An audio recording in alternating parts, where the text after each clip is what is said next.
Hi, good evening అందరికీ. నేను విజయ.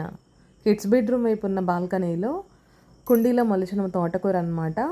చాలా పెద్దగా పెరిగిపోయిన కంకి కూడా, అంటే మళ్ళీ విత్తనం మొదలైనా కూడా చాలా లేతగా ఉంది. ఆకుకూర చాలా రుచిగా ఉంది. అసలు మనం ఎలాంటి మందులు వాడకుండా పెంచుకునే ఆకుకూరలైనా కాయగూరలైనా మన ఆరోగ్యానికి మంచిది. తిన్నా కూడా ఎంత సంతోషంగా ఉంటుంది. సంతోషం ఎందుకు అంటే, కొన్ని సంవత్సరాలకైనా నెలలకైనా రోజులకైనా కూడా మందు కొట్టకుండా మనం మన చేతితో పండించుకొని తిన్న పంట అంటే మనకు తెలుసు అసలు అది మందులు కొట్టకుండా పెరిగిన ఆకుకూర కదా అని చెప్పని. దానివల్ల కొంచెం తిన్నా ఆరోగ్యంగా ఉంటుంది, మనసుకు తృప్తిగా ఉంటుంది. మందులు కొట్టని ఆహారం మన పిల్లలకి పెట్టి మన ఇంట్లో వాళ్ళు మనం తిన్నాం కదా అని. అంతే కదా. Make yourself so busy, so disciplined, so determined that you don't have time to know what's happening in others people's lives.